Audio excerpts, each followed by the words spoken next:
Hola a todos, a todas. Muchísimo gusto que nos acompañen el día de hoy.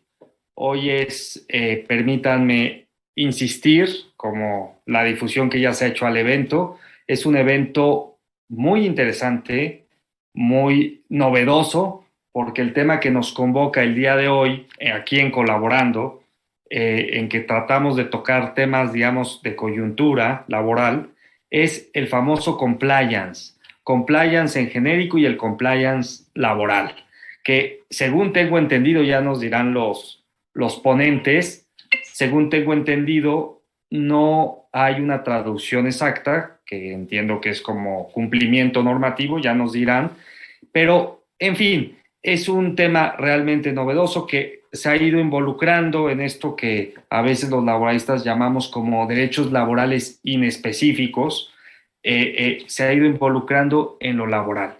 Entonces tenemos una visión muy importante, por eso hemos llamado y muy amablemente ha aceptado la invitación a la licenciada Pamela Miguel Guzmán, desde el punto de vista, digamos, del oficial de cumplimiento.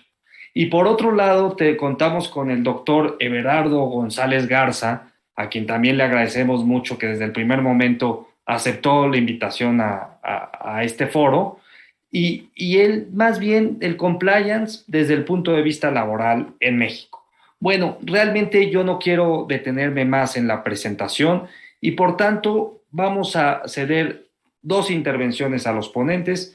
La primera de ellas, comenzamos con la licenciada Pamela Miguel Guzmán, de quien solo me permito leer unas líneas de su semblanza curricular. Ella es licenciada en Derecho por la UNAM y candidata a maestra por la misma institución. Cuenta con una amplia experiencia en compliance en empresas nacionales y transnacionales, principalmente en el sector farmacéutico, y actualmente es gerente de ética y compliance para México, Centroamérica y Caribe de una importante empresa biofarmacéutica transnacional. Adelante, licenciada Miguel, por favor. Muchas gracias, muchas gracias. Buenas tardes a todos. Gracias, José Alfonso, por la invitación. Y es un gusto también, doctor González Garza, poder compartir este espacio con usted. Y bueno, sin más preámbulos, voy a iniciar con los mensajes clave que me gustaría transmitirles en esta primera etapa de mi participación en el foro, pues porque el tiempo apremia, ¿no? Entonces vamos a darle seriedad al asunto y creo que hay que partir desde lo más básico, como bien decías, José Alfonso, la definición de qué es compliance, ¿no? Ya lo decías tú, compliance realmente la traducción es cumplimiento. Pero creo que para los que nos dedicamos a esto nos queda corta esa definición, ¿no? Porque en realidad, si solo nos atendiéramos al cumplimiento, que es básicamente el cumplimiento normativo, que ahorita especificaré a qué se refiere más en lo particular este cumplimiento normativo, si solo nos atendíamos a la definición o a la traducción literal, estamos dejando un elemento que desde mi opinión considero que es sumamente importante, que es el de la ética, ¿no?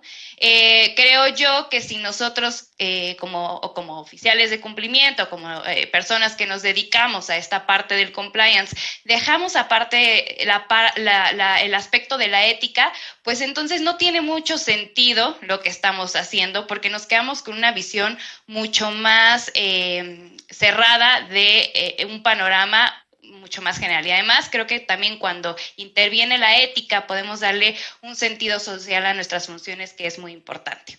Entonces, hablando de el cumplimiento, ¿cumplimiento de qué? Bueno, yo lo dividiría en dos rubros, ¿no? El cumplimiento tal vez legal, que tiene que ver con las leyes, regulaciones, reglamentos, normas oficiales mexicanas, es decir, aquello normativa legal que aplica a todas las empresas, ¿no? Independientemente del sector en el que participen. Y otra parte podría ser la normativa propia de la autorregulación del sector. Hay sectores sumamente autorregulados, como es el sector financiero, como es el sector farmacéutico, al que, como ya decías, yo pertenezco, ahí me desenvuelvo. Entonces, hay cumplimientos que también derivan de estos sistemas de autorregulación, por ejemplo, los propios códigos de la industria, las políticas, los procedimientos, los lineamientos que las propias empresas crean, tomando como referencia las leyes, los reglamentos, la normativa y también los propios lineamientos del sistema de autorregulación al que pertenece. Entonces, partiendo de ahí, también podemos decir que hay distintos tipos de compliance, ¿no?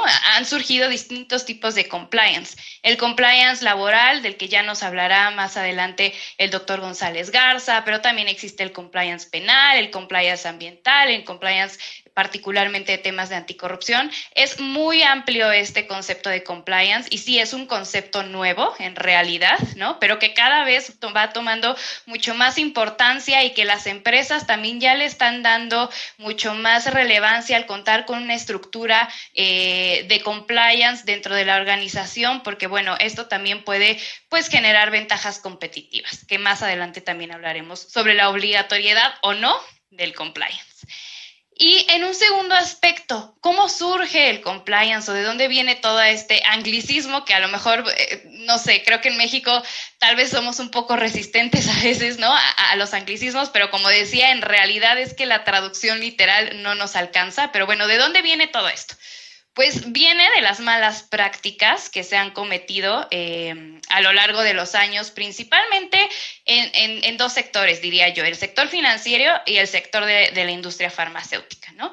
Entonces, podemos decir que como pauta tal vez de lo que fue el inicio de los compliance, fue la Ley de Prácticas Corruptas en el Extranjero, que por sus siglas en inglés es el FCPA. Esta ley del FCPA es una ley de Estados Unidos, pero que tiene la característica de tener extraterritorialidad. Es decir, ¿no? Tiene estos dientes como para aplicar sanciones a otros países que hayan cometido actos de soborno si esta empresa cuenta con una filial, casa matriz en Estados Unidos o si, por ejemplo, cotiza en bolsa de Estados Unidos, ¿no? Entonces, independientemente de que el acto de corrupción o el soborno se haya llevado a cabo en un país distinto a Estados Unidos, la ley tiene estos mecanismos para imponer sanciones. Y justamente el objetivo de esta ley pues es ese, ¿no? Imponer sanciones, castigos a sobornos que pues se hayan dado por parte de las empresas con el objetivo de influir en las decisiones de servidores públicos. La definición de soborno es ambigua porque pues básicamente es dar algo de valor, ¿no? A cambio de obtener un beneficio indebido. Este algo de valor es muy ambiguo porque a veces podría pensarse que si doy algo muy ostentoso, ¿no? Y que no necesariamente tiene que ser dinero, puede ser cualquier cosa, pues entonces ya es un acto de corrupción o un soborno, pero no necesariamente. Aquí a lo que hay que atender es a la intencionalidad de obtener un beneficio indebido o influir en esa decisión de un tercero, que en este caso podría ser un servidor público. Eso, digamos, en el marco internacional. Ahora, aterrizándolo a México, ¿qué podríamos tener nosotros como estructura legal respecto del compliance? Vamos a partir en primer lugar de la Ley General de Responsabilidades Administrativas. La Ley General de Responsabilidades Administrativas tiene un capítulo específico que es de la integridad de las personas morales. Particularmente el artículo 24 y el artículo 25 de esta ley hablan justamente sobre esto. Aquí lo interesante es que no impone la obligación o no se impone la obligación de la ley de que las empresas tengan una estructura de compliance dentro de su organización, pero definitivamente es la tendencia, ¿no? Incentiva a las empresas a que lo hagan y ahora explico por qué. Particularmente el artículo 24, en el artículo 24 se especifica que las personas morales podrán ser sujetas de sanciones por faltas administrativas graves que hayan sido cometidas por sus representantes, ¿no? Entonces, eso en primer lugar, las faltas administrativas graves que están definidas en la propia ley. Y en segundo lugar, en el artículo 25 del mismo ordenamiento, se menciona que si las personas morales cometen faltas administrativas graves y tienen una política de integridad, esto entonces será considerado como un elemento favorable, por decirlo de alguna forma, por la autoridad a la hora de imponer las sanciones. Y entonces la ley te da una serie de características que debe de tener esta política de integridad para que realmente pueda ser considerada como válida, ¿no? O un elemento favorable para las propias empresas. En primer lugar, tenemos que la política de integridad debe de tener un manual de organización. Este manual de organización pues debe de tener evidentemente muy claro cuál es la estructura de la empresa, los niveles de reportes. Obviamente la intención de la autoridad es conocer quiénes son los principales responsables de la corporación, porque por supuesto que también serán los principales responsables en caso de que existan estas faltas administrativas graves. En segundo lugar está el código de conducta. Este código de conducta que debe de estar debidamente publicado y que debe de ser conocido por todos los empleados de la empresa. Sistemas de vigilancia y de auditoría es el tercer punto. Estos sistemas de vigilancia y auditoría me parece que también son sumamente importantes, ¿no? Generalmente en las empresas, no solo transnacionales, incluso nacionales, pero que cuentan con una estructura grande, existe un departamento exclusivo de auditoría interna, que a lo mejor cada cierto tiempo hace ejercicios de auditoría para poder pues corroborar que las cosas se están llevando de forma correcta, pero no solo eso, también pueden tener departamentos de control interno cuya función es la identificación de riesgos y principalmente también poderlos mitigar, que ahí es en donde también de la mano con compliance, ¿no? Participamos mucho porque justamente esa es la idea, identificar los riesgos y estar preparados para estos riesgos y tener las medidas de mitigación adecuadas para ellos. Después también tenemos los sistemas y procesos de entrenamiento. Esto también es importante porque de nada sirve que una empresa tenga muchas políticas, muchos lineamientos, ¿no? Y que no se den a conocer y que además esta forma de darlos a conocer a los empleados sea efectiva, porque muchas veces también pues puede ser que sean entrenamientos que nada más es un poco cumplir por cumplir, ¿no? Y entonces pues realmente no se logra transmitir el mensaje que queremos a los empleados. Además de esto, se tiene que tener en una política de integridad políticas de recursos humanos tendientes a evitar la incorporación de personas que puedan poner en riesgo la integridad de la empresa. Más adelante hablaré de esto, que desde mi perspectiva es un poco ambiguo, ¿no? Y también nos pone ahí un poco en una zona gris. Pero bueno, la idea es justamente también desde el inicio, con esta visión de compliance en cuanto a que debes de ser más proactivo que reactivo, ¿no? Esa es la intención del compliance. También estar preparados para, bueno, desde el inicio evitar que pues pueda entrar gente a la compañía que tal vez pueda poner en riesgo la reputación, la integridad, la filosofía corporativa, etcétera. Y mecanismos de publicidad de transparencia de intereses. Esto también es sumamente importante, ¿no? Es relevante que las empresas cuenten con los mecanismos suficientes para que los empleados puedan divulgar los conflictos de intereses. Los conflictos de intereses no solamente que existan al interior entre los empleados, que a lo mejor pueda hacer que pongan en riesgo la misma operación de la compañía, tal vez porque, no sé, dos personas son familiares y a lo mejor ocurra ahí un conflicto, pero creo que aún cobra más relevancia cuando los empleados divulgan los conflictos de intereses que tienen hacia el exterior.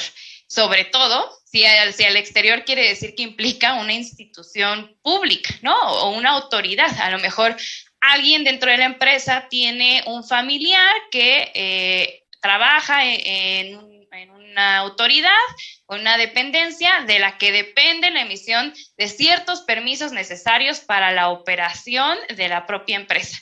Si no se divulga, ahí hay un tema de un conflicto de intereses, pudiera ser real o pudiera ser percibido real si realmente es que existe un conflicto porque las funciones de ambas personas intervienen y entonces sí podría prestarse a un tema de favoritismo, pero percibido porque a lo mejor no tiene nada que ver las funciones de la persona dentro de la empresa con las funciones de la persona dentro de la autoridad, ¿no? Y que en realidad tampoco están relacionados y no podría haber un riesgo, pero el hecho de no divulgarse ya causa una percepción de conflicto de intereses.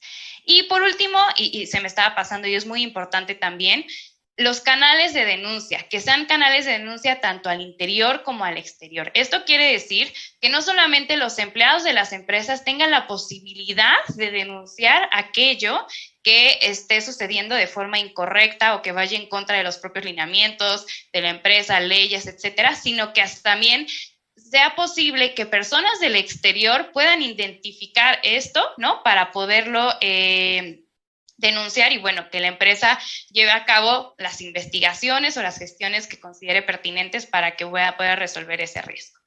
Entonces, vemos aquí que en realidad, como decía, no es que sea obligatorio contar con esta política de integridad, sin embargo, sí la tendencia pues es que las empresas lo tengan, ¿no? Y que estén preparados para que en alguna situación que se pueda poner en riesgo, bueno, pues puedan contar con este elemento que podrá considerar a su favor. Además, también tenemos al Código Penal Federal, en el que se establece ya la responsabilidad penal de personas jurídicas, particularmente en el artículo 11 y en el artículo 11 bis. En el artículo 11 bis, bueno, en el artículo 11 justamente se indica, ¿no?, que las personas jurídicas podrán cometer delitos o podrán ser sancionadas por delitos, ¿no? Tener responsabilidad penal por aquellos delitos que las personas que las representen cometan. Y después viene en el artículo 11 bis, pues todos los catálogos de delitos a los que podrían ser acreedoras estas personas jurídicas, entre ellos temas de competencia económica, temas de derechos humanos, delitos ambientales, terrorismo, etcétera. Entonces, lavado de dinero, por supuesto. Entonces, vemos que ya también esto va cobrando más importancia, ¿no? Y en todas las empresas, pues ya se está buscando también tener esta figura del compliance. Ahora, hablando del oficial de cumplimiento como tal, que es porque el oficial de cumplimiento es esta persona que a lo mejor tiene a su cargo toda la implementación de la estructura del compliance dentro de la organización. No necesariamente debe haber un oficial de cumplimiento solamente, puede haber muchas personas, ¿no? Pero particularmente, por ejemplo, hablando del sector financiero, sí es obligatorio contar con un oficial de cumplimiento. Y este oficial de cumplimiento es el que tendrá que rendir cuentas a la Secretaría de Hacienda y Crédito Público. Es la única figura de oficial de cumplimiento obligatoria que tenemos, digamos, en México. Sin embargo, en temas de autorregulación que ya mencionaba anteriormente, pues también vemos que hay ciertas obligaciones dentro de los sectores que están autorregulados, ¿no? Para tener este tipo de estructuras dentro de la organización. Por ejemplo, hablando del sector farmacéutico, que bueno, pues es el que tengo más experiencia, es un sector sumamente autorregulado, particularmente en el plano nacional.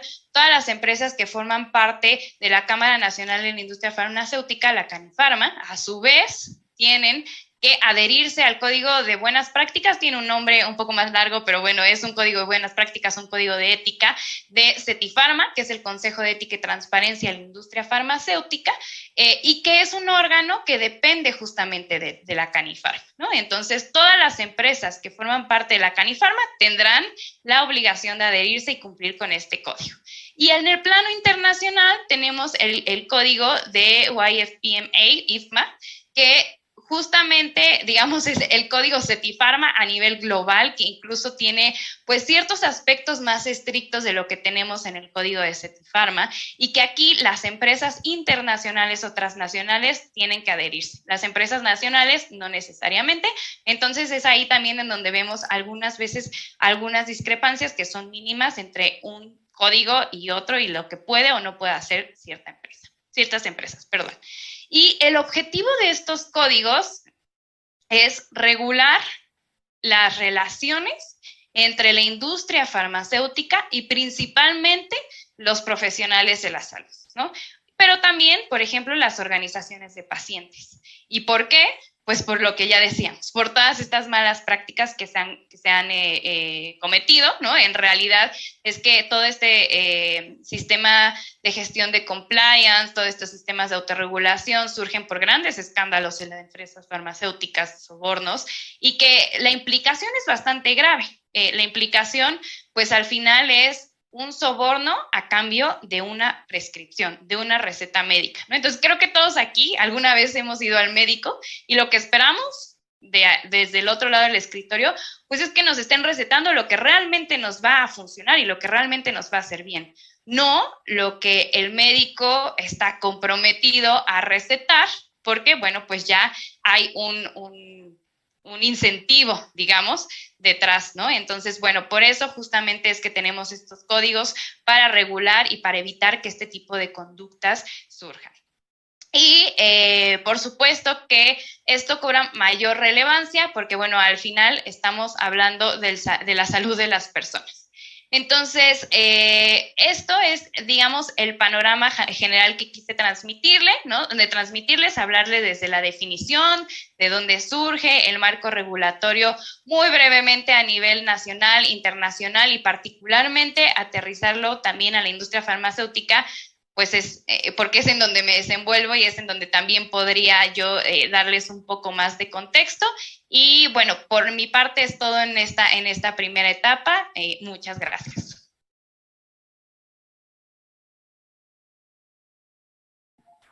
Muchísimas gracias, licenciada, perdónenme, licenciada Miguel.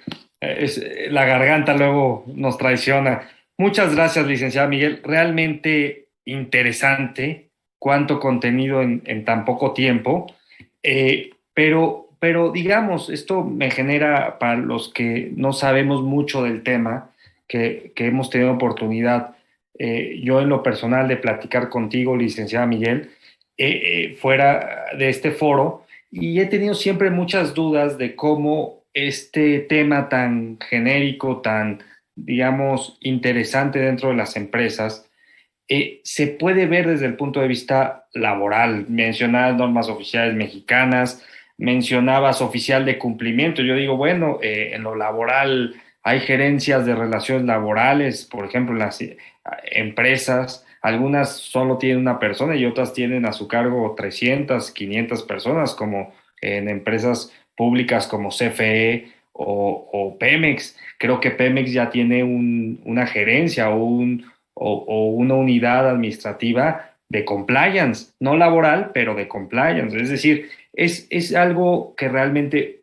es muy interesante, pero yo daría paso, digamos, al segundo ponente para este tema, cómo entenderlo desde lo laboral. Es el doctor Everardo González Garza, que antes de cederle la palabra, me permito leer unas pequeñas líneas de su importante trayectoria. Él es doctor en Derecho de la Universidad Autónoma de Nuevo León, tiene una maestría en Derecho Laboral, un máster en Compliance de Empresa del Centro Carbonell y es presidente de la Comisión Laboral de la Coparmex en Reynosa. Muchas gracias, doctor. Es todo suyo el micrófono. Gracias, mi querido José Alfonso, por esta extraordinaria invitación a colaborando por este ejercicio. Tres cosas quiero comentar de la extraordinaria participación de Pamela. Felicitarla, número uno, por la capacidad de síntesis que en 20 minutos nos lo dibujó de manera sencilla, un ABC, y eso hay que reconocerlo, número uno. Y como decíamos los laboralistas en las casi extintas juntas de conciliación y arbitraje, ratifico en todas y cada una de sus partes lo mencionado por Pamela. Y número tres, hago un interrogante que me va a servir como contexto para cerrar la pinza al final de mi intervención.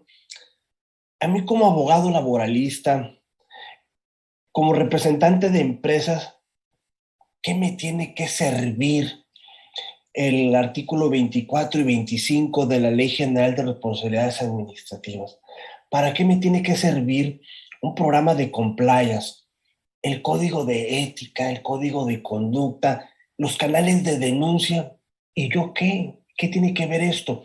Vamos a enlazarlo durante este contexto que de antemano, por supuesto, tiene una íntima vinculación de todo lo que nos ha compartido extraordinariamente Pamela.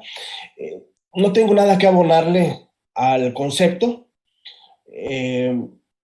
Este anglicismo, cuando escuché a mi querida amiga y maestra Diana Peralta, con esa vocecita que la caracteriza, yo tengo 25 años haciendo compliance en México.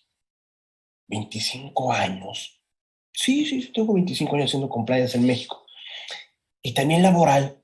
Sí, también laboral. Ahora sí lo pongo, abro el contexto. ¿Cuál es para mí la hora cero del compliance laboral en este país? La reforma del 1 de mayo de 2019. Específicamente, su fracción 31 del artículo 132. Implementar un protocolo para prevenir la discriminación. A partir de ahí, creo yo, hay un boom del compliance en el ámbito laboral. Previo a esto, como bien lo comentaba Pamela, se potencializó el compliance a raíz de la reforma del Código Nacional de Procedimientos Penales, que también ya nos comentaba. Y perdón, los penalistas piensan que el compliance es de ellos. Los laboralistas creemos que es de nosotros. Pero Pamela dice, hay un compliance. Everardo, José Alfonso, ustedes son los laboralistas y ustedes se van a enredar en la bandera como Juan Escutia, van a decir, nada más es el compliance. No, y aquí ahí está esta riña.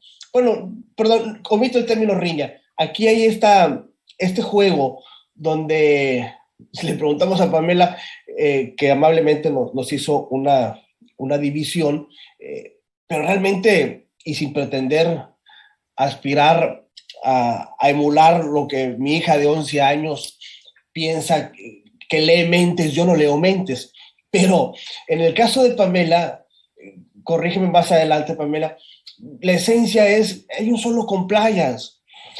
Que José Aparicio, José Alfonso y Everardo lo quieran subdividir, adelante, es válido. La esencia de compliance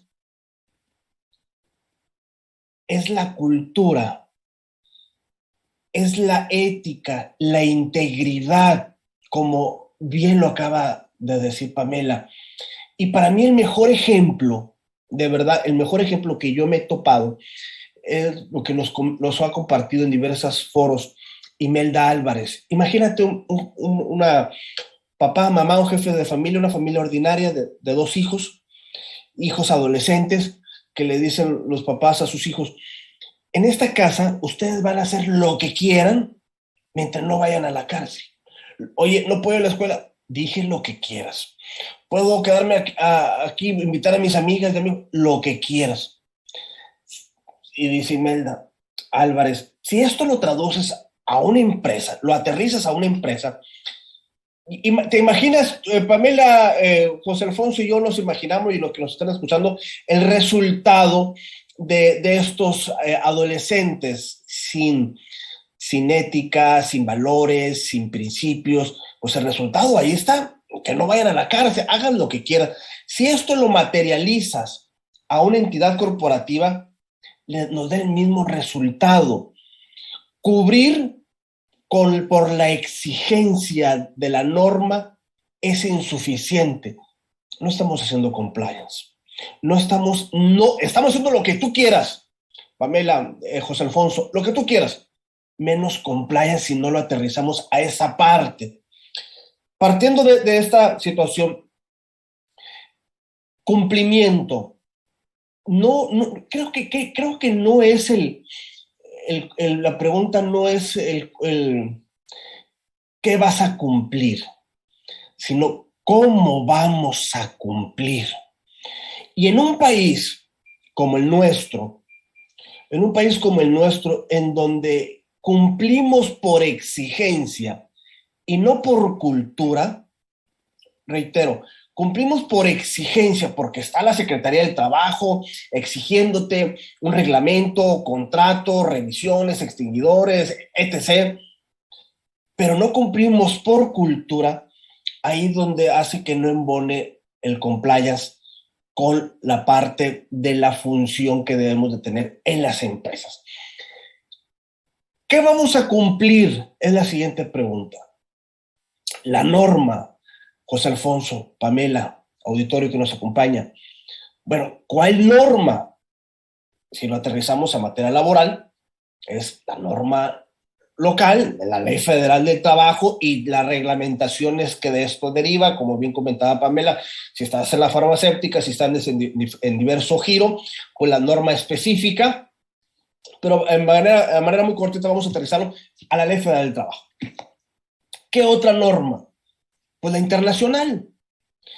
Existe un nuevo modelo de las relaciones de trabajo que no tengo que regatearle nada, por supuesto, a las reformas posteriores al 1 de mayo de 2019, a la propia reforma del 1 de mayo de 2019, a las constitucionales, etcétera. No tengo nada que regatearle, pero el verdadero impulso de este nuevo modelo de las relaciones de trabajo son por los derechos humanos. Actuamos, pensamos de manera distinta a raíz de los derechos humanos, y con esta gran reforma de hace 11 años, del 10 de junio de 2011, en materia de derechos humanos, nos viene a transformar. Hoy llegar con argumentos exclusivos de la Ley Federal del Trabajo es ver cruzar a un menor de 5 años por el periférico de la Ciudad de México. Así de catastrófico es la situación. Esto es de la parte de litigio, que a eso me dedico, pero aterrizando a la parte corporativa tiene un gran efecto. Entonces ya tenemos que cumplimos la norma local, nacional, el F del trabajo, y abro una diagonal para todas las que se puedan ir sumando. La norma internacional, tenemos una norma internacional tan amplia, tenemos una artillería jurídica que a raíz de esta figura del caso Radilla Pacheco, la contradicción de tesis 93, etc., existe una metamorfosis del derecho del trabajo, una transformación del derecho del trabajo, donde tenemos que vincular las normas internacionales con la local. Partiendo de esto, ya tenemos no solamente la norma local, sino la internacional. ¿Y qué más? La norma corporativa. ¿Cuál norma corporativa? Por la que nos estaba compartiendo hace unos momentos, la que nos avienta ciertas chispitas de información en la Ley General de Responsabilidades Administrativas, en su artículo 24 y 25, código de ética, un código de conducta, tener un programa, tener canales de denuncia. Y aquí en esta última figura, quiero hacer un breve paréntesis, ahora sí, para enfocarlo al contexto laboral, desde la óptica, desde la visión del abogado postulante, del abogado que representa empresas. No sé si coincidan conmigo o no, y eso al final me lo podrán decir. Hoy, el operador jurídico que representa empresas en el litigio, estamos en peligro de extinción. Ojo, en peligro, y lo digo con todas sus letras, en cursivas, en negritas, subrayado, y si pudiera ponerle, José Alfonso, una gotita de sangre, te juro que se lo pongo. Estamos en peligro de extinción por una sencilla razón, iba a decir, me iba a traicionar mi subjetividad, pero iba a decir por el exceso, pero no, omito el exceso, por las cargas probatorias tan elevadas, por este estándar probatorio que tenemos las empresas, quienes representamos empresas, en los juicios laborales.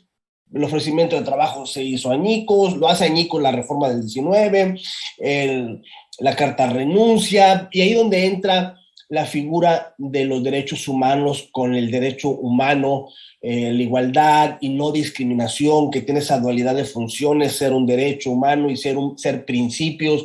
Hoy por hoy, una demanda, José Alfonso, de una trabajadora embarazada y discriminada, si no tienes los elementos mínimos que acaba de mencionar Pamela es un cheque al portador. Por eso creo que estamos en extinción quienes nos dedicamos a esto. ¿Qué significa? Que tenemos que voltear a ver la mediación y la conciliación para evitar este juicio. Si no tenemos esto, que tenemos que trabajar demasiado en la prevención. Antes llegaba a una empresa, lo primero que veía era misión, visión y valores. ¿Crees que me involucraba? Por supuesto que no. Volteé a ver, me obligó a ver el compliance, una utilidad procesal. Y aquí hay otro tema que también me lo podrá debatir con mucha solvencia, Pamela, porque el compliance no nace, no crece para que postulantes como Alfonso y como Everardo le saquemos utilidad. La esencia es otra. La esencia, la cultura del compliance genera esto, prevenir para que Alfonso y yo no nos involucremos en temas de litigio. Pero ¿qué creen? Cuando los postulantes nos involucramos en el compliance, le sacamos una utilidad. Hoy, Pamela puede hablarle al operador jurídico externo que tiene su compañía, y más si es por igual, si es por hora, a lo mejor se limita, pero entonces lo va a jalar. Y quienes nos están escuchando, si tienen a su operador jurídico, involúcrenlo a la parte interna, porque aquí tenemos que diseñar una reorganización del área de recursos humanos, partiendo de los derechos humanos, partiendo de los principios rectores sobre empresas y derechos humanos de Naciones Unidas que te exige, quito el término exige, que te pide, que te solicita tener un compromiso político de respetar los derechos humanos, desde la parte corporativa hasta la posición la posición modesta de una empresa. Te solicita que puedas tener un vínculo con tus proveedores para que estos tengan también una política de igualdad y no discriminación. Pamela, José Alfonso, esto es compliance, este es un mecanismo, esto es prevención, y lo estamos aterrizando a la parte laboral. Esta figura de estos principios rectores que podrá decirte algún compañero, un colega, José Alfonso, pero los principios rectores son orientadores, no son vinculantes. Tenemos el caso Buzón Misquitos contra Honduras de la Corte Interamericana de Derechos Humanos, que su párrafo 51 te establece una de las grandes bondades que podemos encontrar en la figura del compliance en la Corte Interamericana, que hace mención de estos principios rectores, que te menciona, a ver, empresa, a ver, Pamela, Miguel, dedícate a los mecanismos, dedícate a la transparencia, dedícate a tener canales de denuncia, dedícate a darle seguimiento a estos mecanismos de prevención.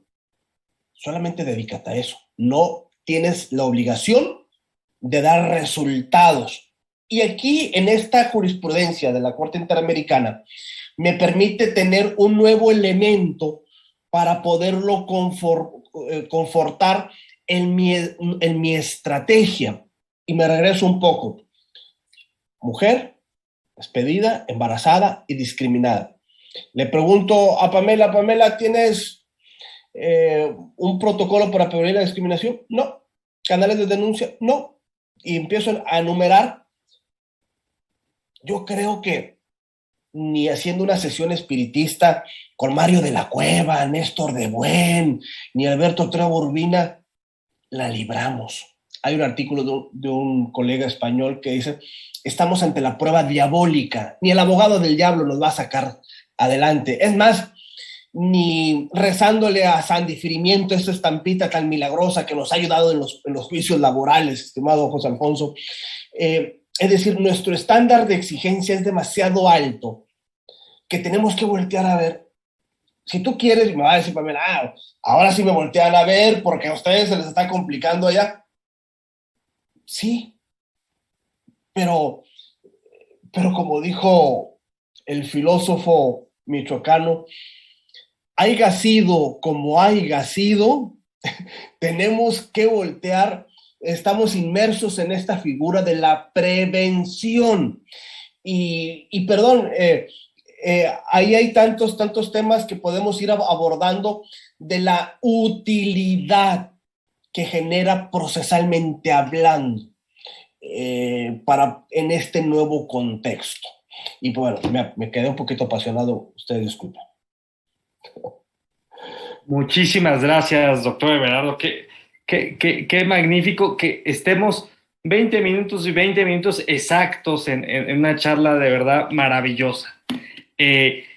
No tenemos que coincidir en todo, por supuesto, es un tema muy interesante. Mencionó, entre tantos temas, un énfasis muy importante en derechos humanos, la 293/2011, que ya refería que es una contradicción de tesis. Entre dos jurisprudencias que emitió, una hace obligatorio para el Estado mexicano las jurisprudencias de la Corte Interamericana, aún en casos que no se trate de México. Uno de ellos, algo que yo no conocía, el que usted mencionaba. Y en fin, creo que es muy interesante, se abre el abanico. No creo que el tema, aunque yo no soy el ponente, me permito hacer una pequeña, digamos, postilla, opinión, que el tema sea que la reforma del 2019 pone en peligro de extinción por el tema de los derechos humanos. En realidad, también hay otras figuras muy favorables al empleador. El artículo 47, ya el último párrafo, permite que el aviso de despido pueda ser prescindible, lo cual creo que es muy bueno, pero antes era una obligatoriedad para poder despedir. Ahora se puede acreditar el despido aún la justificación del despido aún sin existir el propio aviso. Es decir, digamos, es un tema polémico. Hace poco estuve en un foro en Michoacán y un magistrado que era ponente señaló que está en peligro de extinción, pero por otras razones, porque la tecnología y otras materias estaban contrariando el principio de expansión que siempre estudiamos del derecho del trabajo, y ahora le daba más importancia a las materias jurídicas a otros temas. Quizás por ahí también va el tema del compliance. Pero bueno, en esta segunda y última ronda, yo me gustaría lanzar a los dos algunas interrogantes. Para empezar, a la licenciada Miguel.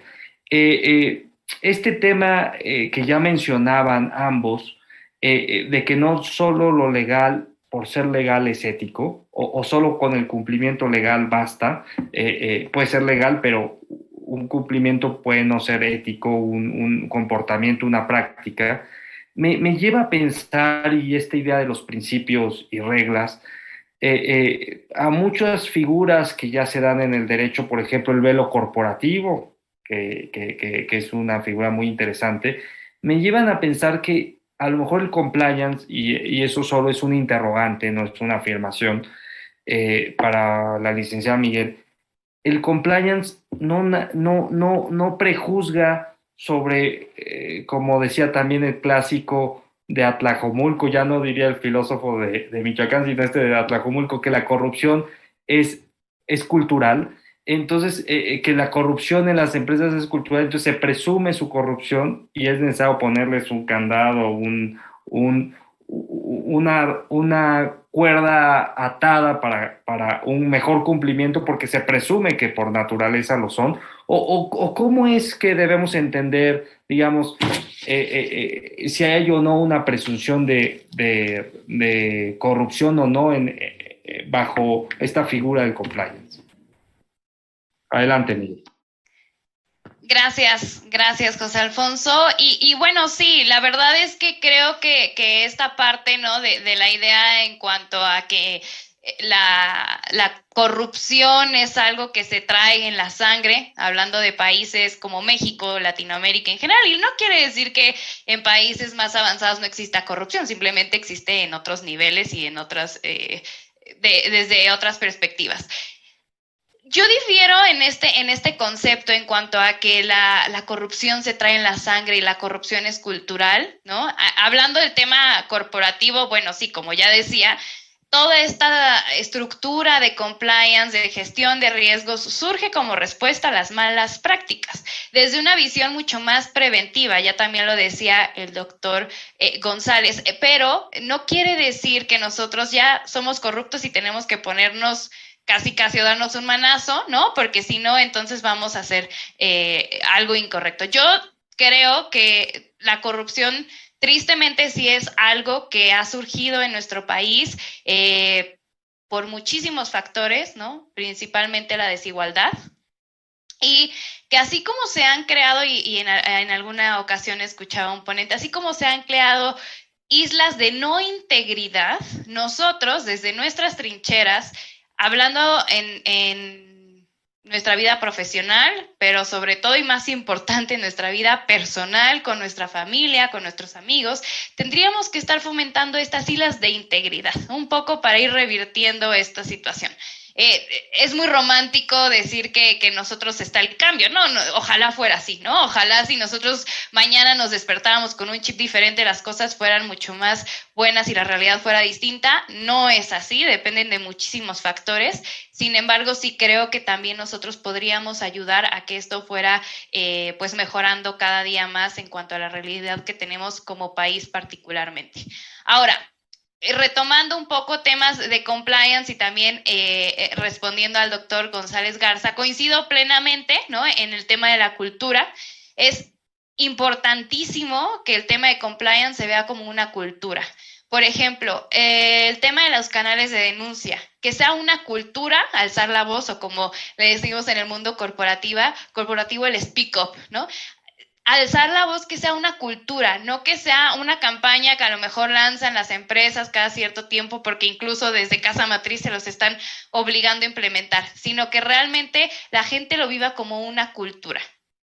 Y sí, definitivamente creo que cuando a veces se tiene un poco de resistencia, sobre todo pasa tal vez en empresas más familiares, ¿no?, o más pequeñas, para tener una estructura de compliance, y de pronto ven que tal vez sale más barato tener una estructura de compliance en la organización para ir previniendo todos esos riesgos que después, ya ahogado el niño, contratar despachos, pagar multas, etcétera, pues entonces también les da un peso mucho mayor. Ahora, hablando también de los retos del oficial de cumplimiento, y particularmente a los que yo me he enfrentado, es que, hablando de nuevo de la cultura, es importante que la gente crea en esto, que los empleados crean en esto, y que el oficial de cumplimiento no se vea como se vio a inicios del compliance, como un policía, ¿no? El policía de las empresas que está vigilando y que va a sancionar, sino que más bien se vea como un aliado más dentro de la misma organización. ¿Para qué? Para que las cosas se lleven a cabo de forma correcta. Y además de esto, es muy importante que este oficial de cumplimiento también tenga pues línea directa de reporte con el director general de la empresa. ¿Para qué? Para dotarlo de autonomía, de independencia, y por supuesto también para que pues tenga mucho más peso aquellas acciones, decisiones, proyectos que se deban implementar en la organización. También debe ser un proceso permanente, ¿no? No de, bueno, ya creé mi política, ya creé mi código de conducta y ahí se queda, ya lo creé porque así me dice la ley, porque yo soy compliance y cumplo por cumplir. Esto es un ejercicio permanente de concientización, de renovación, de transformación, de adecuación. Entonces, es algo que se tiene que ir también moviendo, que no debe quedarse estático, y que principalmente, y yo insisto mucho en esto, los que nos dedicamos al compliance sí debemos de verlo, desde mi opinión, claro, desde una forma mucho más holística, ontológica, si quieren decirlo. Tal vez suena muy, muy romántico decir poner en práctica nuestros valores, pero es eso, compliance es hacer lo correcto, es cumplir, y no cumplir por cumplir, es cumplir porque es lo correcto.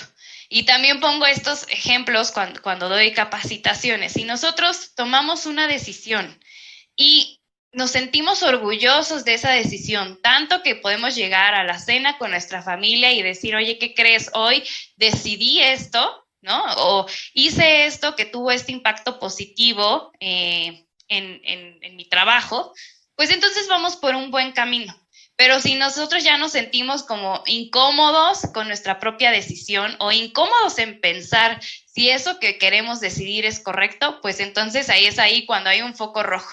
¿Y qué tiene que ver ahí? Nuestros valores. Nada más y nada menos que nuestros valores y la ética. Entonces, por eso sí creo que compliance debe de ser una visión mucho más holística, sino como ya también mencionaba el doctor González, pues solamente estamos cumpliendo por cumplir, porque así dice la ley y no necesariamente el cumplir por cumplir va a ser ético, ¿no? No necesariamente cumplir con un ordenamiento legal va a ser la decisión más ética en un momento determinado. Además de esto, creo que también quienes nos dedicamos al compliance debemos de tener muy latente la idea de la percepción del riesgo o la metodología de la percepción del riesgo. Es decir, no solamente quedarnos con lo que estoy cumpliendo con mi política, estoy cumpliendo con lo que dice la Ley General de Responsabilidades Administrativas y ya tengo mi política de integridad hecha, maravillosa, ¿no? Y aprobada y comunicada, sino que realmente ir más allá. Ok, estoy cumpliendo con todo esto, pero si la forma en que lo cumplo no fue siguiendo el camino correcto, entonces ahí hay un riesgo. Y entonces nosotros nos tenemos que adelantar justamente a ese riesgo y no solamente en decir, ¿cumpliste? Bien, palomita, ¿no? Entonces creo que también esta parte de la percepción del riesgo es importante. ¿Por qué? Porque es ahí en donde la percepción del riesgo puede llevarnos a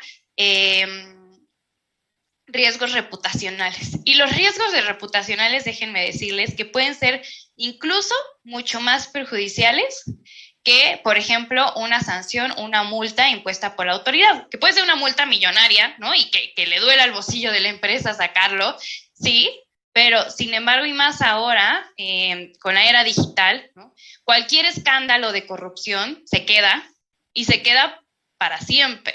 Entonces, esa sombra va persiguiendo a las distintas empresas o incluso a los distintos sectores, a las distintas industrias, y sí ya tienen de alguna forma una etiqueta y entonces cuesta muchísimo más trabajo y también más dinero, la verdad, pues poder revertir esas situaciones. Ahora, además de eso, particularmente hablando de la Ley General de Responsabilidades Administrativas, a mí me gustaría solamente puntualizar dos cosas. La primera es esta parte de políticas de recursos humanos tendientes a la incorporación de personas que puedan poner en riesgo la integridad de la corporación. Además de que es larguísimo, ¿no? Pero ¿qué es poner en riesgo la integridad de la corporación? Porque lo que yo entiendo por eso puede ser distinto para cualquier otra persona. La ley no es clara, solamente te dice, tú lo tienes que hacer. Y hay una guía de la Secretaría de la Función Pública que te da algunas pautas, pero sinceramente lo deja a decisión total de las empresas cómo ejecutarlo. ¿Y a qué se refiere esto? A que se hagan estos llamados background checks, ¿no?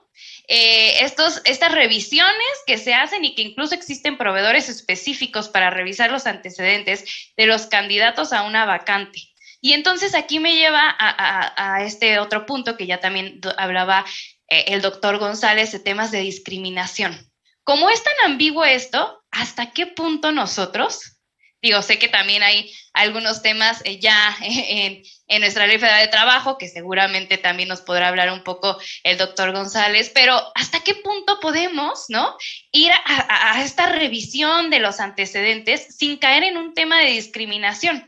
Porque, a ver, una persona que haya sido sentenciada por la comisión de delito, en primera, y con los altos índices de personas inocentes que hay en las cárceles en México, no quiere decir que realmente haya cometido ese ilícito. Y además de eso, ¿ese ilícito en realidad pone en riesgo la integridad de mi corporación?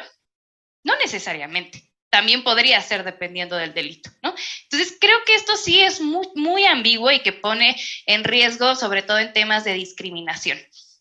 Y ahora, también el tema de los códigos de conducta. De nada sirve que una empresa que me ha tocado ver tenga códigos de conducta con reglas estrictas que no necesariamente se adecúan a los casos en específico. Entonces, ¿qué pasa? Que llegan los empleados y de pronto tienen una situación que no saben cómo resolver, porque el código te dice, no puedes hacer esto, punto, no lo puedes hacer, no te puedes mover de ahí. Entonces, creo que también se tiene que evolucionar en este concepto de los códigos de conducta para que estén pues plasmados más bien con base en principios que otra vez fomenten el razonamiento ético. ¿Para qué? Para que puedan los empleados tener como este mapa, ¿no? Y esta brújula para entonces decir, ok, este es el principio que viene en el código, ¿no? Esta regla, este principio, ¿cómo lo adecuo a mi caso en particular? Y creo que esto también podría ayudar. Y finalmente, ya para concluir y terminar en tiempo, sí insisto mucho esto, creo que quienes hacemos compliance debemos de hacerlo sí, porque evidentemente nos contratan para evitar riesgos en la empresa, para evitar que los altos funcionarios se vean involucrados en algún tipo de sanción, pero sobre todo hay que hacerlo con un sentido social, ¿no? En países como el nuestro es realmente necesario que nosotros, que a lo mejor desde nuestro rol podemos implementar ciertas cosas que vayan mejorando el ecosistema, pues lo podamos hacer. Hablando desde mi campo, ¿no? En la industria farmacéutica, yo lo veo así. Sí, son empresas, por supuesto, no tienen un fin comercial, pero al fin y al cabo está en las manos de las empresas puede estar la salud de muchas personas. Entonces también no hay que perder de vista este sentido social. Y por último, solamente decir, y una pequeña reflexión de un ejemplo que creo que a todos nos duele y nos seguirá doliendo. ¿Qué hubiera pasado si las personas que estuvieron involucradas en la construcción de la línea 12 del metro no hubieran actuado solamente cumpliendo por cumplir, porque tenía que terminar este proyecto, porque tenía que terminar el sexenio de la persona que estaba a cargo en ese momento y tenía que entregarlo, porque aquí dice esto y se cumplió? ¿Qué hubiera pasado si tanto desde el sector público como privado las personas que intervinieron hubieran actuado más con una visión ética, con base en sus valores? Pues bueno, muchas vidas se hubieran salvado, ¿no? Entonces, hasta aquí dejo mi participación. Muchísimas gracias, José Alfonso, de nuevo. Gracias a colaborando esta gran plataforma. Y por supuesto, de nuevo, muchísimas gracias, doctor González Garza. Ha sido un verdadero honor compartir este foro con usted. Muchas gracias, licenciada Miguel. Al contrario, el honor es nuestro de colaborando, de tenerlos a ambos. Realmente ha sido de verdad una charla muy, muy interesante.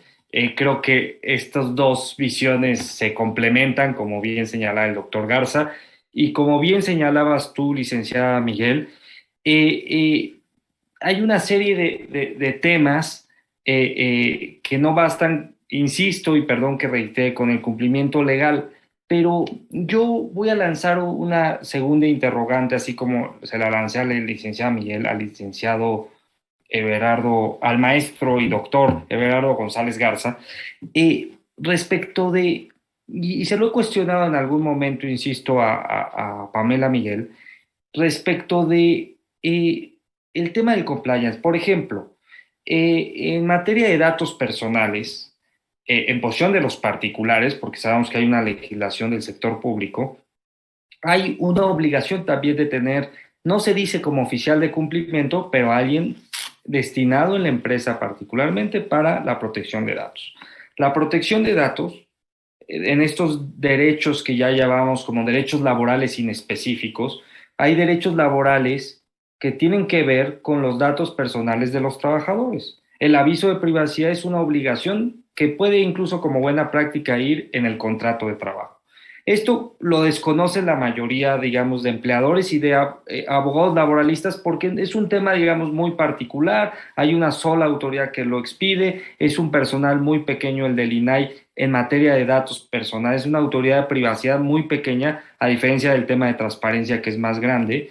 Entonces suele ser muy especializado para temas de Google y de ciertos despachos, y no se suele observar mucho, pero cuando me hablan de compliance, yo digo, bueno, el compliance, el cumplimiento normativo de datos personales, pues está en la ley de particulares y ya hay una autoridad encargada de ello y ya hay responsables dentro de las empresas para esto o despachos externos que asesoran en esta materia.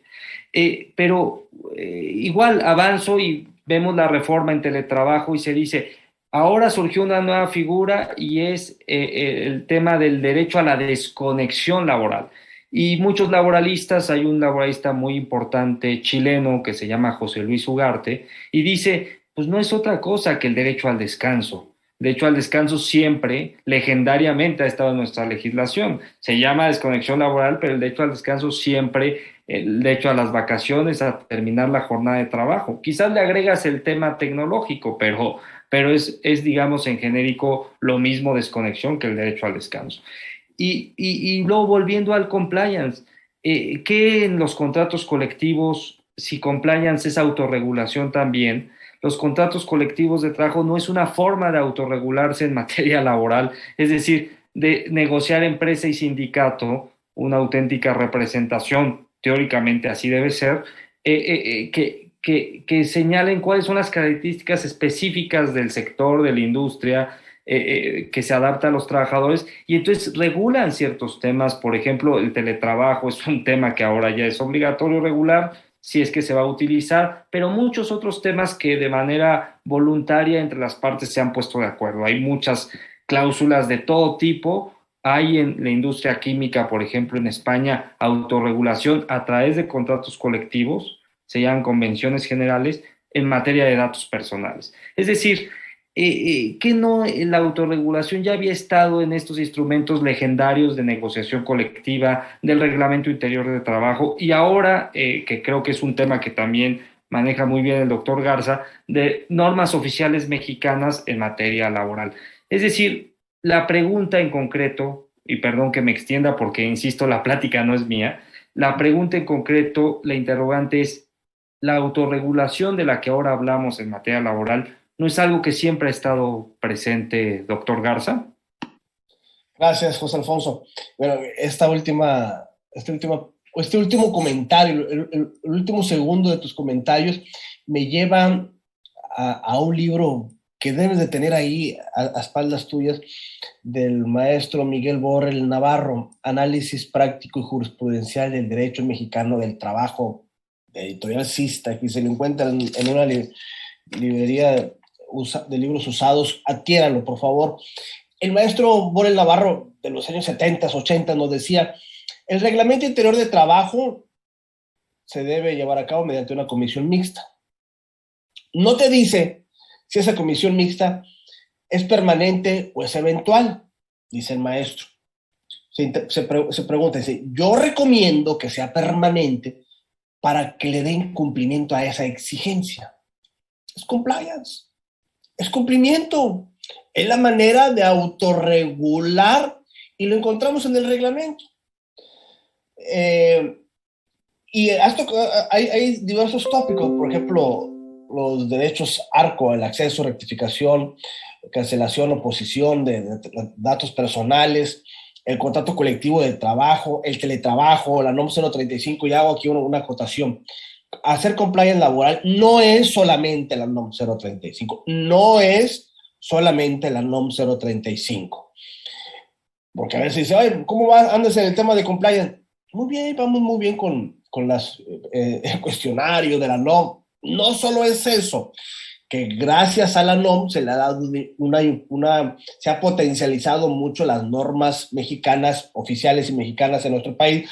Tenemos una norma mexicana poco explorada, desafortunadamente, la 025 de igualdad y no discriminación, poco explorada.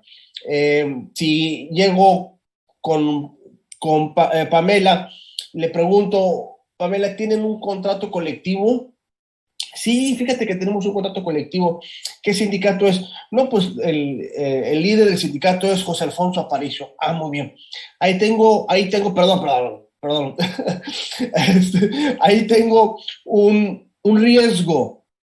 ¿Por qué? ¿Ya legitimó José Alfonso Aparicio su contrato colectivo? No. Tenemos un riesgo latente, por supuesto, que como empresa tenemos que vincularnos a capacitar para informar a nuestro personal de lo que no debe de hacer y no tenga injerencia, porque puede, con una injerencia, con un mal comentario, de aquí me voy de tu mano, mi querido José Alfonso. Imagínate en esta empresa el supervisor de producción, Everardo González, que le pregunten, oye, y el sindicato viene, no, hombre, no viene, es más, ni deberían de votar por él. Aquí hay una intromisión, aquí hay una injerencia, y por este mal comentario, que quiero ser optimista, que fue un comentario imprudente solamente, hay una violación al convenio 98, hay una violación al Tratado Comercial entre México, Estados Unidos y Canadá en su capítulo 23. Aquí me permite generar una campaña de prevención para no meternos en lo que no nos interesa y que la dirigencia se dedique a esta función. Entonces, el teletrabajo, por supuesto, y poner un poco en contexto a esta figura cuando señalo, y esto me va a servir de palanca con un concepto que quiero compartir y quiero finalizar con este aspecto. Cuando señalo que las y los operadores jurídicos que representamos empresas estamos en vía de extinción si no nos dedicamos a la prevención o a la mediación o conciliación, me estoy refiriendo al caso hipotético de un señalamiento de la discriminación, el embarazo y el despido dentro de los ahora tradicionales juicios laborales. Si no tiene el área corporativa un protocolo, canales de denuncia, no tiene mecanismos de prevención, y si no rescindiste, tienes un cheque al portador por las cargas procesales que se encuentran en la Ley Federal del Trabajo, por la suplencia de la queja en la Ley de Amparo, que si bien es cierto, es parte del RIN, es parte de nuestro rival como operadores jurídicos externos del área corporativa, el protocolo para prevenir la discriminación, el protocolo para jugar con perspectiva de género, la motivación reforzada cuando se encuentra una categoría sospechosa, de las que protege el quinto párrafo del artículo primero constitucional, que la que protege el artículo 1.1 de la Convención Americana sobre Derechos Humanos. Cuando no tengo nada de este aspecto, tengo un cheque al portador, literalmente. Por eso creo que si no trabajamos en la prevención, somos una especie en extinción. Pero ¿qué sucede? Me voy con Pamela, Miguel, que es oficial de cumplimiento, y le pregunto, oye, tengo esta situación, tengo esta nueva demanda. Ahí empiezo a generar el cumplimiento normativo interno, la autorregulación. Yo le puse este nombre porque se me ocurrió: convertirnos en legisladores corporativos, analizar, arrastrar la pluma. Si bien es cierto, estas reformas son una cascada infinita de información, que después de una siesta legislativa en los 80, 90, 2000, ahora pues estamos de moda los laboralistas, hay que hacernos amigos de José Alfonso, por supuesto, y de todos los laboralistas, porque hay mucho trabajo en materia laboral, gracias a Dios. Entonces, si no me involucro en la parte corporativa, y aquí lo señalo puntualmente, un legislador que no tenga visión de derechos humanos, que no trabaje con visión de derechos humanos, es un sicario en tribuna. Y si buscamos el término sicario, es un asesino asalariado. Asesinan derechos, mutilan libertades. Por lo tanto, no voy a esperar a que el legislador haga esa función, la tengo que hacer yo. Si analizamos en la Ley Federal del Trabajo los 1010 artículos, en 16 ocasiones se menciona la palabra discriminación, y solamente en 11 artículos están incrustadas estas 16 términos de discriminación, en 11 artículos, dentro de los 1010 que tiene la ley. Me podrá decir José Alfonso y Pamela, oye, solamente el artículo 1 de la Constitución te da para un congreso, 3, 4, 5 días, 8 horas diarias, es tan inmenso. Sí, pero en un país como el nuestro, donde cumplimos por exigencia y no por cultura, es importante reforzar, puntualizar el aspecto de la discriminación. Yo sé que no es un tema de discriminación, pero lo pongo lo pongo sobre la mesa. Es donde tenemos un gran riesgo si no empezamos a trabajar, si no nos convertimos en legisladores corporativos. Tengo que acuñar, ya no puedo irme con el caso hipotético que no tenían protocolos, etcétera. Me voy a donde sí lo existe con Pamela y le pregunto a Pamela, oye, pásame el protocolo. ¿Tienes canales de denuncia? Ahí tenemos el segundo caso del mecanismo laboral de respuesta rápida en una maquiladora en Matamoros, Tamaulipas, Tridonex, que es lo que exigía, solicitaba el mecanismo, que tuvieran canales de denuncia. No los tenía no lo explotaban las empresas. Para nosotros, en este hilo conductor, caso hipotético, tengo que analizar que la trabajadora no fue discriminada. No es lo mismo una demanda de un despido a la de una discriminación. No es lo mismo la demanda de una trabajadora a la de un trabajador. No es lo mismo la demanda de una trabajadora embarazada e indígena. Es decir, le vas agregando ciertas losas a esto y esto va causando que el empleador tenga una motivación reforzada, que agudizar dentro una doble o triple carga procesal dentro de un propio juicio. Y tienes que voltear a ver a Pamela. Y si Pamela hizo de manera extraordinaria este trabajo, yo tengo que involucrarme en la misión, visión y valores de la empresa, porque puedo argumentar, Pamela lo primero que hizo cuando ingresó a la empresa es modificar el reglamento interior del trabajo, le agregó un capítulo de derechos humanos y garantías de las personas trabajadoras en el reglamento, que de ahí me va a partir hay un rediseño de la justicia en México. Tenemos casos muy emblemáticos, como el caso Mayan Palas, cuyo ponente es ahora el hoy ministro del presidente de la Corte, Arturo Saldívar, que nos da otro panorama del cumplimiento normativo. Tenemos casos emblemáticos como el ADR 992/2014 de las vacantes, que nos establece que las vacantes deben de brindarse bajo cierto contexto, que no exista una discriminación, como compartía Pamela. Sí es cierto que debo de cuidar, que no contratar personas que pongan en riesgo, sí, pero ¿a costa de qué?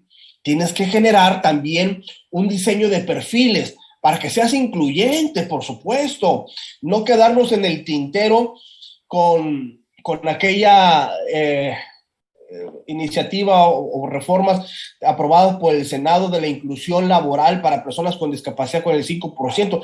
Tú puedes hacerlo en tu parte corporativa, tener un programa de igualdad laboral como tienen los españoles. Nos llevan años luz en el tema de compliance y en el tema laboral, por supuesto. Ser incluyentes no solamente con personas con discapacidad, sino de la diversidad, con la orientación sexual, en fin, en cada una de estas áreas. También tenemos otro caso emblemático, el caso tatuajes de la Corte mexicana, que es importante que justamente tanto el ADR 992 y el caso tatuajes no provienen de la segunda sala, provienen de la primera, pero trae un efecto dominó en las relaciones de trabajo, trae un recorrido, pues Alfonso, Pamela, que tenemos que andar nosotros en ese recorrido, porque pareciera que la Corte está pavimentando un camino y nosotros seguimos insistiendo, no nosotros tres, y que nos acompañan, y seguimos insistiendo en andar por un camino empedrado.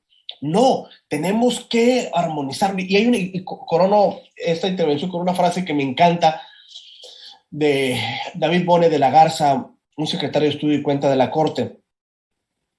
Si eres escéptico con los derechos humanos, no los utilices por convicción, utilízalos, aplícalos por utilidad, por conveniencia, porque las sentencias van en ese camino. O te preparas en derechos humanos enfocado al ámbito laboral, o vas a sufrir mucho descalabros. Desafortunadamente estamos aprendiendo derechos humanos en el ámbito laboral a punta de sentencia. Y este es un daño patrimonial, no conocer las entidades corporativas, este nuevo modelo de las relaciones de trabajo impulsadas, empujadas, arrastradas por los derechos humanos. Muchas gracias. Muchísimas gracias a usted. Al contrario, pues hemos llegado al final. La verdad es que seguramente la licenciada Miguel quisiera hacer una réplica todavía más de los temas. A mí se me ocurren muchos otros temas de lo que ustedes han planteado. Realmente me quedo con lo dicho por el doctor Garza respecto de que la prevención es fundamental justo y lo comparto, porque parecía que en la primera intervención lo estaba debatiendo, ¿no? Al contrario, lo comparto, el tema de la extinción si no hay prevención. Es decir, de hecho el trabajo tiene que ir hacia allá. Hay una cultura muy pobre de la prevención, una cultura muy pobre de la conciliación de las relaciones laborales en todos los términos, no solo de un conflicto, sino las relaciones personales y familiares tampoco están conciliadas. En fin, hay un tema muy interesante en todo esto. Creo que es, la verdad, un foro que sirve y abona para el foro jurídico laboral de manera prístina por sus participaciones, no por la mía, sino por la suya. Y no me queda más que agradecer por motivo del tiempo a la licenciada Pamela Miguel Guzmán y a usted, doctor Everardo González Garza, por haber aceptado a ambos generosamente y darse este tiempo para Colaborando. A nombre de Colaborando agradecemos mucho a los participantes y también al público que nos sigue, que transmite y que retransmite estos contenidos. Muchas gracias y hasta la próxima.